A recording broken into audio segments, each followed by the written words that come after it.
जय माता दी मित्रों, मेरा नाम पंडित प्रकाश जोशी। स्वागत है मेरे YouTube फेसबुक चैनल एस्ट्रोआज में। मित्रों, आज इस कार्यक्रम में हम चर्चा करने वाले हैं धनु राशि के मंथली राशि फल के बारे में। यानी जून के मंथली राशि फल में धनु राशि कैसी होगी, धन की, स्वास्थ्य की, उनके परिवार की, उनके दाम्पत्य की स्थिति, इसके बारे में चर्चा करेंगे। क्या ग्रह गोचर धनु राशि को जून के महीने में क्या देने वाले हैं, कुछ अच्छा भी देंगे, बुरा देंगे, इस कार्यक्रम में पूरी डिटेल में इस कार्यक्रम में चर्चा करेंगे। सबसे पहले धनु राशि की मंथली कुंडली के बारे में चर्चा कर लेते हैं। ये धनु राशि, धनु लगन की कुंडली है। शनि जून के अंदर तृतीय भाव में बैठे हैं, चतुर्थ भाव के अंदर चंद्र और राहु दोनों बैठे हैं। यानी पारिवारिक कुछ टेंशन धनु राशि को रह सकती है, वो क्या रहेगी पूरा डिटेल में देखेंगे। मंगल जो है पंचम भाव में रोचक योग बना रहे हैं। रोचक योग, बहुत वंडरफुल योग जून में बन रहा है, तो कहीं ना कहीं धनु राशि को कुछ ना कुछ तो अच्छा देगा। साथ ही साथ देखा जाए तो छठे भाव के अंदर चार ग्रह की चौकड़ी बन रही है। सूर्य, गुरु, बुध और शुक्र, चारों के चारों ग्रह आपके 6 हाउस में बन रहे हैं। कुछ अच्छा कुछ बुरा रिजल्ट देंगे। सबसे पहले हम धनु राशि के हेल्थ के बारे में चर्चा कर लेते हैं। तो हेल्थ के लिए जून का महीना भाई 2 भागों में बढ़ जाता है। 1 तारीख से लेकर 17 जून तक देखा जाए तो ग्रह के गोचार के कारण हेल्थ आपकी अच्छी रहेगी। डेली रूटीन में के काम करते रहेंगे। यानी 17 जून तक आपकी हेल्थ फिट एंड फाइन रहने वाली है। 18 जून से 30 जून के बीच में देखा जाए तो सूर्य का राशि परिवर्तन मिथुन राशि में हो जाएगा, जिससे कि वो आपके सप्तम भाव में आ जाएंगे और सप्तम भाव से आपकी ही राशि को देखेंगे। यानी शत्रुओं की परेशानी आपको रह सकती है। कोई व्यक्ति आपके पीछे पड़ जाएगा, आपसे वाद विवाद कर सकता है, आपके कोर्ट, थाने, कचहरी के चक्कर लग सकते हैं, सरकारी दफ्तर के आपके चक्कर लग सकते हैं और मानसिक थोड़ा सा परेशानी भी आपको रहेगी। तो कुल मिला के 17 जून तक तो आपका चीज़ें ठीक है। 18 तारीख से लेकर 30 जून तक थोड़ा भागा दौड़ी ज़्यादा रहने वाली है। धनु राशि के धन के यानी फाइनेंस जून में कैसा रहेगा, इसके बारे में बात करें तो बृहस्पति की 9वीं दृष्टि आपके धन भाव में बन रही है। यानी कि धन की स्थिति जून के महीने में 2 भागों में बढ़ती है। 1 तारीख से लेकर और 20 जून तक देखा जाए तो धन की स्थिति बहुत अच्छी है धनु राशि की। 3 जगह से, जी हाँ, 3 जगह से धन संबंधी आपको कुछ ना कुछ लाभ, लेन देन होने के योग बनते हैं। पहला देखा जाए तो पुराना मार्केट में रुका हुआ धन आपको मिल सकता है, उसके योग आपके बन रहे हैं। या पुराना किसी से धन लेना है तो आपका 20 जून तक आपके मिलने के योग बनते हैं। दूसरा, शेयर इन्वेस्टमेंट से जो आपने पैसा लगाया उससे कुछ ना कुछ आपको लाभ 20 जून तक मिलेगा। तीसरा देखा जाए तो नया कुछ आप R&D कुछ प्रयास करने वाले हैं, कुछ काम नया करने वाले हैं, उससे भी आपको थोड़ा थोड़ा लाभ मिलता रहेगा। यानी फाइनेंस की स्थिति धनु राशि की 20 जून तक बहुत अच्छी है। 21 जून से लेकर और 30 जून के बीच में भैया इस समय पे आपके खर्चे बढ़ जाएंगे। पैसा, धन की स्थिति तो आएगी लेकिन खर्चे उससे अधिक बढ़ जाएंगे। यानी संतान पे आपका खर्चा होगा, यात्रा पे आपका धन खर्च होगा, पारिवारिक जरूरतों पे आपका धन खर्च होगा। यानी धन का फ्लो तो ठीक है, लेकिन ये जो 10 दिन है इसमें आपके खर्चे ज्यादा बढ़ने वाले हैं। तो कुल मिला के धनु राशि के लिए फाइनेंस की स्थिति जून के महीने में ठीक है। अब बात कर लेते हैं उनके फैमिली लाइफ, पारिवारिक जीवन की। तो यहां पर चंद्र और राहु की युति बैठी है चतुर्थ भाव में। यानी कि 1 तारीख से लेकर 20 जून तक वैसे परिवार में सब ठीक है, कोई गड़बड़ नहीं है। लेकिन देखा जाए तो रिश्तेदारी से आपको कोई अशुभ समाचार मिल सकता है। परिवार के साथ में आपको गांव जाना पड़ सकता है, उस रिश्तेदार के घर जाना पड़ सकता है, उस रिश्तेदार को हॉस्पिटल देखने जाना पड़ सकता है। यानी कि वैसे आपका पारिवारिक जीवन ठीक है, लेकिन कुछ अशुभ समाचार के कारण परिवार के साथ में भागा दौड़ी हो सकती है, याद रखिएगा। अब बात कर लेते हैं धनु राशि वाले उनकी, जिनकी संतान है, चाहे छोटी है चाहे मित्रों बड़ी है। तो यहां पर पंचम भाव में जून के महीने में रोचक योग बन रहा है। 5 महापुरुष राजयोग में से बहुत अच्छा राजयोग यानी कि मंगल द्वारा बन रहा है। तो ऐसे में क्या होगा, जो ये राजयोग बना रहा है, कहीं ना कहीं देखा जाए तो जो छोटी संतान है उनको पेट संबंधी प्रॉब्लम, डायरिया की प्रॉब्लम, पेट से इन्फेक्शन की प्रॉब्लम, छोटी संतान को डिहाइड्रेशन की प्रॉब्लम, कहीं ना कहीं क्योंकि मंगल गर्मी का कारक होता है तो छोटी संतान को रह सकती है। बाकी करियर के लिए अच्छा है, विद्या के लिए जून का महीना अच्छा है, लेकिन स्वास्थ्य में खासकर स्टमक के लिए बहुत अच्छा नहीं है, खासकर छोटी संतान।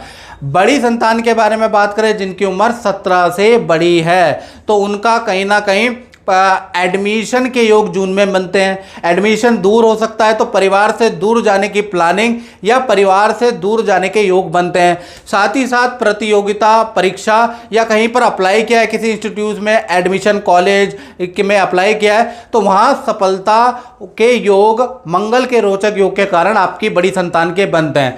साथ ही साथ संतान को कोई भौतिक वस्तु का लाभ होगा, यानी कि या तो माता पिता वाहन दिलाने वाले हैं बड़ी संतान को, या कोई मोबाइल, लैपटॉप, एसेसरीज दिलाने वाले हैं। यानी बड़ी संतान के लिए मंगल का महीना जो रोचक योग बन रहा है वो बड़ा लाभकारी रहने वाला है। और मित्रों, कुछ लोग बोलते हैं कि जो आप साप्ताहिक राशिफल बताते हैं मित्रों, या आप मंथली राशिफल बताते हो, वो सब फेक है, हम पे तो कुछ सही नहीं बैठता है, आप अभी कुछ और बताते हो, कभी कुछ और बताते हो। तो मित्रों, मैं कई बार कार्यक्रम में बोल चुका हूं, आप पूरा प्रोग्राम नहीं देखते इसलिए आप कंफ्यूज रहते हो। यदि आप पूरा प्रोग्राम देखोगे तो सारा प्रोग्राम मेरा ज्योतिषीय एनालिसिस पे होता है और टेक्निकल बातों में होता है, याद रखिएगा। उसमें अगर मैंने कोई बात बोली है तो उसका कोई सेंस होगा। तो पहली बात तो मैंने हमेशा बताया है कि ये जर्नल प्रेडिक्शन है। ग्रह गोचर के नक्षत्र के अनुसार हम परमुटेशन, कॉम्बिनेशन यानी संभावनाएं, भविष्यवाणी पर काम करते हैं। बहुत से लोगों पे बिल्कुल 90-70% एक्यूरेट बैठती है, कभी किसी पे 50% एक्यूरेट बैठती है, किसी पे ये इस महीने एक्यूरेट बैठेगी, अगले महीने नहीं बैठेगी। इसका मतलब ये होता है कि ये जो ज्योतिषी गणना जो कर रहा है ना, वो काफ़ी हद तक अच्छी कर रहा है। ये ज्योतिषी की परीक्षा होती है, ये जो एनालिसिस होता है। तो आपको, यदि आपको चाहिए कि 80-90% एक्यूरेसी रहे, आपको आपकी समस्या का समाधान है, तो मित्रों आप किसी विद्वान ज्योतिषी को अपनी कुंडली दिखाइए। यानी कि आप चाहे उनसे टेलीफोनिक के माध्यम से, व्हाट्सएप के माध्यम से किसी विद्वान ज्योतिषी से जुड़ जाइए, तभी आपको मिलेगी। ये तो मित्रों जनरल प्रेडिक्शन है। अगर आप पे हर महीने 70-80% ठीक बैठती है तो बहुत अच्छी बात है, ईश्वर का हाथ है। नहीं तो जनरल प्रेडिक्शन कभी 20%, कभी 30%, कभी बैठेगी कभी नहीं बैठेगी। इसके लिए आपको तैयार रहना चाहिए। अब हम बात कर लेते हैं धनु राशि के नौकरी के बारे में। यानी जो धनु राशि वाले नौकरी कर रहे हैं, तो कहीं ना कहीं ग्रहों की चौकड़ी, यानी 1, 2, 3, 4 ग्रहों की चौकड़ी, सूर्य, बुध, शुक्र और गुरु, इन 4 ग्रहों की चौकड़ी आपके छठे भाव में। तो 4 घटनाएं जून में करियर में हो सकती है। पहला, सरकारी दफ्तर का कोई काम के चक्कर में आपके चक्कर लग सकते हैं, सरकारी कोई काम आपका बन सकता है, सरकारी किसी काम का आपका रिप्लाई आ सकता है। दूसरा, कोर्ट कचहरी के आपके चक्कर लग सकते हैं, ऐसा भी योग नजर आ रहा है। तीसरा, देखा जाए तो आपको ऑफिस से कोई नई जिम्मेवारी मिल सकती है, या फिर काम संबंधी गुड न्यूज़ या नौकरी में कोई ना कोई शुभ सूचना आपको मिलेगी। और मित्रों के साथ में किसी यात्रा की आप प्लानिंग कर सकते हैं, या जून में मित्रों के साथ में आप यात्रा में जा सकते हैं। यानी जून का महीना नौकरी वालों के लिए, करियर वालों के लिए बहुत इवेंटफुल रहने वाला है, कुछ ना कुछ करने वाला है। जय माता दी। आज हमारे साथ में ऑस्ट्रेलिया से विपिन लाल जी आए हैं और वो अपने एस्ट्रोलॉजी के अनुभव आपसे बताएंगे कि यूट्यूब में क्या चल रहा है और इनको अच्छा एक्सपीरियंस है। आप अपने मुंह से बयान कीजिएगा। Thank you sir. मैं 7-8 महीने से देख रहा था सर का चैनल, और मैं और भी बहुत सारे देखता था, तो काफ़ी मिसलीडिंग इन्फॉर्मेशन मिलती थी। बट 7-8 महीने से जब गुरुजी को फॉलो किया तो काफ़ी अच्छी इन्फॉर्मेशन मिली, कनेक्ट हो पाता था, जो भी सोल्यूशन बताते थे, वीकली भी और मंथली भी। तो देन फिर मैंने इनसे बात करी और फिर मैं आज मिलने भी आया, और जो भी इन्होंने मेरे को चीज़ें बताई वो उन्होंने बहुत हेल्प करी है मेरी। और गुरुजी से आने से पहले मैं 2-3 लोगों से ऑलरेडी कंसल्ट कर चुका था, तो मेरा एक्सपीरियंस उतना वो नहीं था। पर देन यहाँ पे आने के बाद मुझे बहुत बेटर हुआ है। अब बात कर लेते हैं उन लोगों की जो शादीशुदा हैं या रिलेशन में रहते हैं, यानी दाम्पत्य जीवन की। तो धनु राशि का दाम्पत्य जीवन देखा जाए तो बुध जून के महीने में अच्छा और बुरा दोनों ही प्रकार के रहेंगे, क्योंकि 12 जून से पहले पहले वो छठे भाव में धनु राशि के रहेंगे और 12 जून के बाद वो 7वें भाव में आ जाएंगे। तो अच्छे और बुरे दोनों प्रकार के रिजल्ट कहीं ना कहीं धनु राशि को दाम्पत्य जीवन में मिलेगा। सबसे पहले प्रेमी प्रेमिका लव कपल के बारे में बात कर लेते हैं। तो 1 तारीख से लेकर 12 जून तक देखा जाए तो पार्टनर से आपकी बहस रहेगी, पार्टनर से मनमुटाव रहेगा, काम में आपके पार्टनर के रुकावटें रहेंगी, यानी कुल मिला के आपके पार्टनर को एक तो वाद विवाद की प्रॉब्लम, थोड़ा भावुकता ज़्यादा होगी, छोटी छोटी बातों में आपका पार्टनर बुरा मान जाएगा।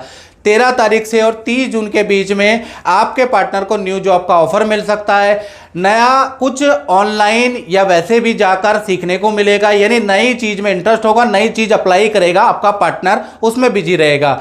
पति पत्नी के बारे में बात करें तो 1 तारीख से लेकर 12 जून के बीच में हेल्थ के इशू आपके पति पत्नी के बीच में रह सकते हैं। पेट की प्रॉब्लम, नस फड़कने की या नस की प्रॉब्लम रह सकती है, ऐसा योग नज़र आ रहा है। 13 तारीख से लेकर 30 जून के बीच में आपका जो पार्टनर है नया कुछ ज्वाइन करेगा, नई चीज़ सीखने वाला है, नई चीज़ में उनका इंटरेस्ट जागृत होगा, नया कोई कोर्स कर सकता है, उसमें बिजी रहेगा। यानी दाम्पत्य जीवन 12 तारीख तक थोड़ा खराब है, 12 तारीख के बाद ठीक है। अब बात करते हैं धनु राशि वाले उनकी, जो अपना ही दुकान करते हैं, अपनी फैक्ट्री चलाते हैं, यानी अपना काम करते हैं। तो भाई जून के महीने में 3 घटनाएं होंगी, क्योंकि बुध देव देखा जाए तो कभी अच्छे भी होंगे, कभी बुरे भी होंगे, कभी वाणी दोष बनाएंगे और कभी जून के अंदर आपका भद्र नाम का राजयोग बनाएंगे। तो 3 घटनाएं होंगी। पहला, जून के महीने में सरकारी दफ्तर के चक्कर आपके लग सकते हैं, सरकारी भुगतान आपको करना पड़ सकता है, सरकारी पेनल्टी का भुगतान आपको करना पड़ेगा। जून के ही अंदर मशीनरी बिजली पे आपका बहुत परेशान रहेंगे, आपका खर्चा रहेगा। और जून के ही अंदर देखा जाए तो नया काम आप धन निवेश करेंगे, या तो नए प्रोडक्ट आप बनाएंगे, नया कुछ आप चीज़ों पे धन निवेश, नया काम आप करेंगे, ऐसा योग नज़र आ रहा है। जून के अंदर अच्छी सेल रहेगी, सेल एकदम से जम कर जाएगी। तो कुल मिला के मिक्स मैच से आपको रिजल्ट मिलेंगे। कुल मिला के देखा जाए तो व्यापारी दुकानदारों के लिए जून का महीना अच्छा रहने वाला है। तो मित्रों, इस कार्यक्रम में बस इतना ही। मुझे दीजिए इजाज़त। जय माता दी।